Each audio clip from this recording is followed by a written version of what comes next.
মতামতের ভিত্তিতে জুলাই ঘোষণাপত্র করতে চান বললেন ডক্টর মোহাম্মদ ইউনূস। 17 বছর পর কারামুক্ত লুৎফুরুজ্জামান বাবর এবং পাহাড়ি ছাত্র জনতার মিছিলে পুলিশের জলকামান, সাউন্ড গ্রেনেড নিক্ষেপ। অভিনন্দন। ভোরের পাতার সংবাদ সারা দেশে, সাথে আছি মৌমিতা মৌ। শুনছিলেন সংবাদ শিরোনাম, এবার বিস্তারিত।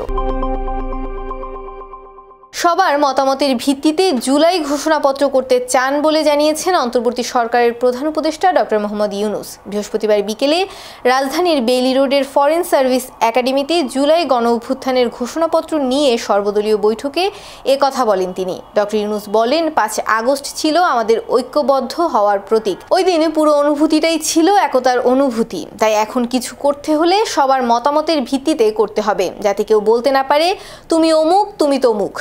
জুলাই ঘোষণাপত্র সবার মতামতের ভিত্তিতেই করতে চাই। দীর্ঘ 17 বছরের কারাবাস শেষে বৃহস্পতিবার কারামুক্ত হয়েছেন বিএনপির নেতা ও সাবেক স্বরাষ্ট্র প্রতিমন্ত্রী লুৎফুজ্জামান বাবর।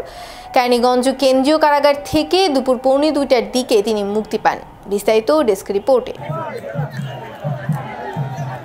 দীর্ঘ 17 বছরের কারাবাস শেষে বৃহস্পতিবার কারামুক্ত হয়েছেন বিএনপির নেতা ও সাবেক স্বরাষ্ট্র প্রতিমন্ত্রী লুৎফুজ্জামান বাবর। কেরানীগঞ্জ কেন্দ্রীয় কারাগার থেকে দুপুর 1:45টার দিকে তিনি মুক্তি পান। কারা ফটকের স্বজন ও দলের নেতাকর্মীরা ফুল দিয়ে তাকে উষ্ণ অভ্যর্থনা জানান।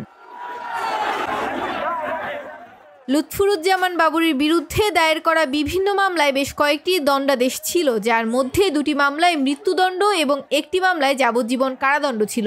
তবে সাম্প্রতিক সময়ে উচ্চ আদালতে আপিল শুনানির পর একে একে সব মামলায় তিনি খালাস পেয়েছেন। সর্বশেষ চট্টগ্রামের আলোচিত 10 ট্রাক অস্ত্র চোরাচালান মামলায় অস্ত্র আইনে দায়ের করা পৃথক মামলায় যাবজ্জীবন কারাদণ্ড থেকে খালাস পান বাবর। গত 14 জানুয়ারি হাইকোর্টের একটি বেঞ্চ এই রায় দেন। বিচারপতি মোস্তফা জামান ইসলাম ও বিচারপতি নাসরিন আক্তারের সমন্বয়ে গঠিত বেঞ্চ এই রায় ঘোষণা করেন। 2007 সালের 28 মে বাবরকে গ্রেপ্তার করা হয়। এরপর বিভিন্ন মামলায় তার বিরুদ্ধে দণ্ডাদেশ দেয়া হয়। সাম্প্রতিক রাজনৈতিক পরিবর্তনের পর আদালতের রায়ে তিনি সব দণ্ড থেকে মুক্ত হন। গত বছরের অক্টোবরে দুর্নীতির মামলায় 8 বছরের দণ্ড থেকে এবং ডিসেম্বরে 21 আগস্ট গ্রেনেড হামলার মামলার দায় থেকেও তিনি খালাস পান।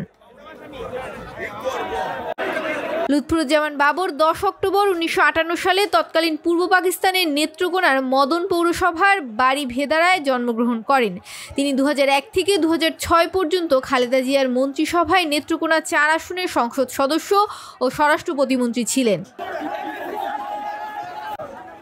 মৌমিতা মৌ, ভোরের পাতা। ভোট বেচাকেনা বন্ধ করতে না পারলে গণতন্ত্র সফল হবে না বলে মন্তব্য করেছেন স্থানীয় সরকার সংস্কার কমিশনের প্রধান প্রফেসর ডক্টর তোফায়েল আহমেদ। বৃহস্পতিবার রংপুর জেলা প্রশাসনের সম্মেলন কক্ষে স্থানীয় সরকার সংস্কার বিষয়ক মতবিনিময় সভায় এসব কথা বলেন তিনি। সভায় সরকারি কর্মকর্তা, সংস্কার কমিশন সদস্য, এনজিও কর্মী, বিভিন্ন পেশাজীবী ও গণমাধ্যম কর্মীরা অংশ নেন। স্থানীয় সরকার সংস্কার কমিশন প্রধান বলেন, এ সরকারের অধীনে যদি ভালো নির্বাচন না হয় তাহলে আর কখন হবে? ছাত্রদের আন্দোলনের কারণে এত প্রভাবশালী একজন প্রধানমন্ত্রী দেশ ছেড়ে পালিয়ে গেল, এটাও সম্ভব হয়েছে দেশে।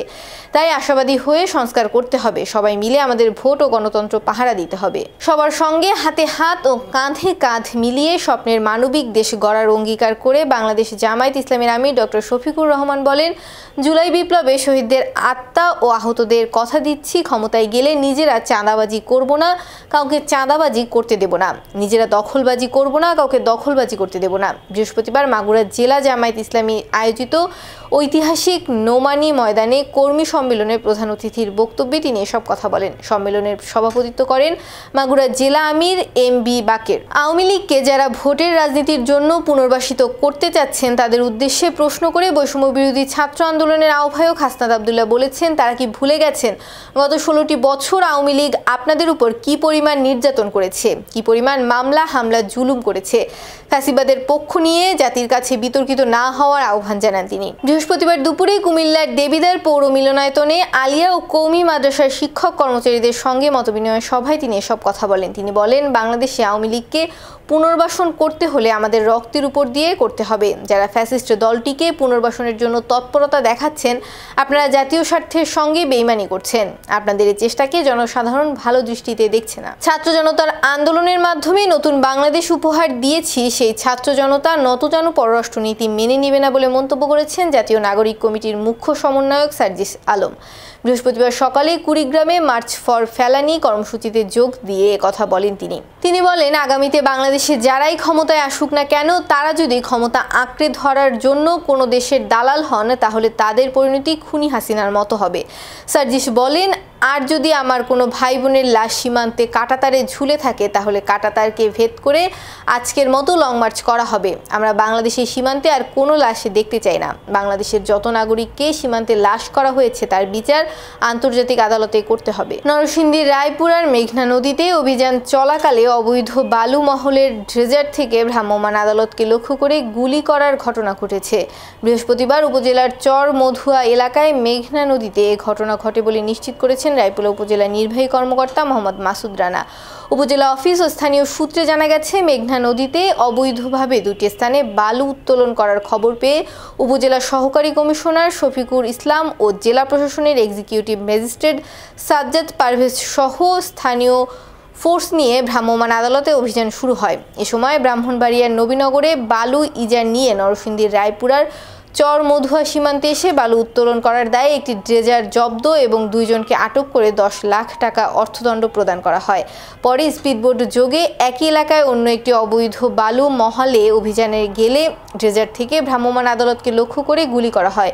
এ সময় পর্যাপ্ত ফোর্স না থাকায় অভিযান পরিচালনা না করেই পিছু হটে ভ্রাম্যমাণ আদালত। বৈদ্যুতিক শর্ট সার্কিট থেকে সেন্ট মার্টিনের রিসোর্টে আগুনের সূত্রপাত হয়েছিল বলে প্রাথমিক তথ্য পেয়েছে তদন্ত কমিটি। বৃহস্পতিবার ঘটনাস্থল পরিদর্শন শেষে তথ্য জানায় তদন্ত কমিটি জানায়, প্রথমে সায়রি রিসোর্টে অগ্নিকাণ্ডের ঘটনা ঘটে। এরপর সেই আগুন পাশের বিচ ভ্যালি ও কিংসুক রিসোর্টে ছড়িয়ে পড়ে।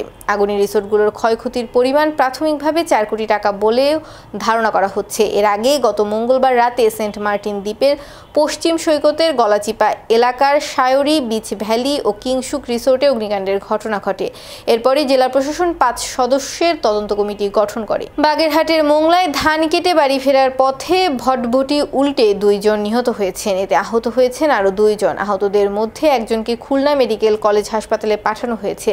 নিহত ও আহতদের পরিবার জানায়, খুলনার লাউ রোড থেকে ধান কেটে বাড়ি ফেরার পথে বুধবার দিবাগত রাত 1:30টার দিকে মোংলার চাপড়া এলাকায় পৌঁছলে রাস্তার উপরে পাথরের স্তূপে উঠে গেলে তাদের ভটভটিটি উল্টে যায়। এতে ঘটনাস্থলে মারা যান চালক দিদার মোল্লা। পরে হাসপাতালে নেয়ার পথে মারা যান রোকনউদ্দিন খোকন এবং আহত ওয়াহেদ মল্লিককে রাতেই খুলনা মেডিকেল কলেজ হাসপাতালে পাঠানো হয়েছে। জুলাইয়ের অভ্যুত্থানে যারা রক্ত দিয়েছেন, সেই রক্তের ঋণ পরিশোধ করতে হবে বলে মন্তব্য করেছেন নারায়ণগঞ্জের নবাগত জেলা প্রশাসক মোহাম্মদ জাহিদুল ইসলাম মিয়া। বৃহস্পতিবার সকালে জেলা প্রশাসকের সম্মেলন কক্ষে নারায়ণগঞ্জের রাজনৈতিক ব্যক্তিবর্গের সাথে মতবিনিময়কালে তিনি এই কথা বলেন। মতবিনিময় সভায় উপস্থিত ছিলেন বিএনপির ঢাকা বিভাগীয় সাংগঠনিক সম্পাদক নজরুল ইসলাম আজাদ, জাতীয় নির্বাহী কমিটির সদস্য কাজী মনিরুজ্জামান, নারায়ণগঞ্জ জেলা বিএনপির সাবেক সাংগঠনিক সম্পাদক মস্কুল ইসলাম রাজীব, মহানগর বিএনপির আহ্বায়ক অ্যাডভোকেট শাখাওয়াত হোসেন খান, সদস্য সচিব অ্যাডভোকেট আবু আলী ইউসুফ খান টিপু সহ নারায়ণগঞ্জের বিভিন্ন রাজনৈতিক সংগঠনের জেলা ও মহানগরের নেতাকর্মীরা। বাঁশের বাঁশিতে সুর তুলে মেলায় গ্রামগঞ্জে বিক্রি করছেন বাঁশিওয়ালা আব্দুল হক। একসময় চাকরি করতেন তিনি। চাকরিতে বেতন কম বিধায় চাকরি ছেড়ে 37 বছর বয়স থেকেই বাঁশি বিক্রির পেশা বেছে নিয়েছেন সুরশিল্পী। বিস্তারিত ডেস্ক রিপোর্টে।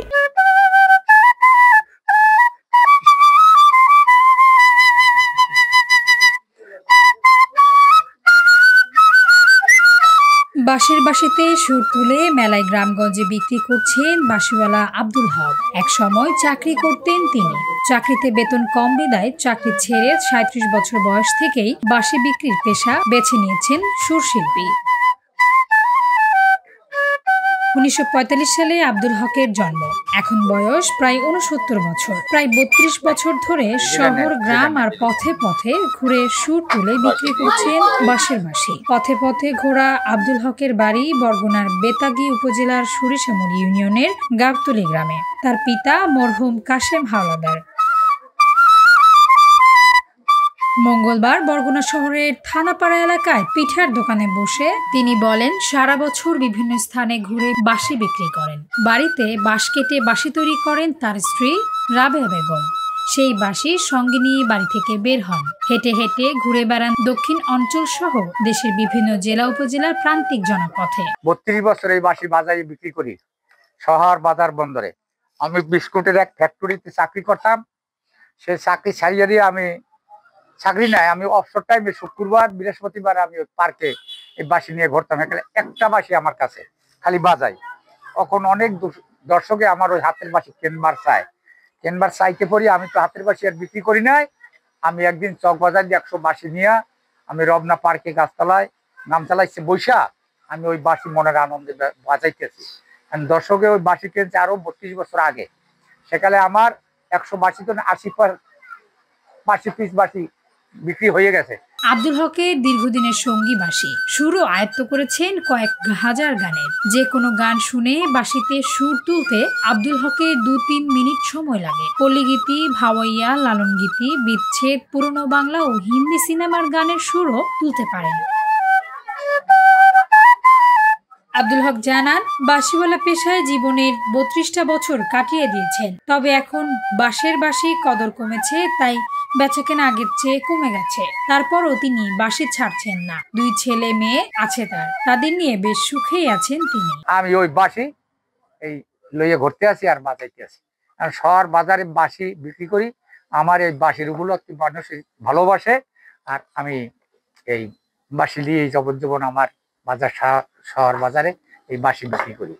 আমাকে বাঁশিওয়ালা আমার ডাকে। আর আমি পাত্রঘাটা, কুয়াঘাটা, মঠবাড়িয়া এদিকের বাজার চিনে আমি ঢাকা শহর বাজারে আমার লাভবান ভালো। তাসনবা ঐশী, ভোরের পাতা।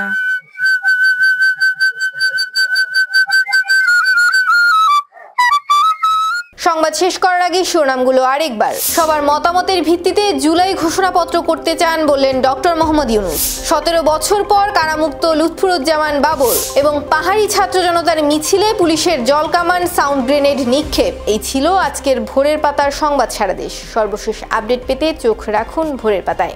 ধন্যবাদ।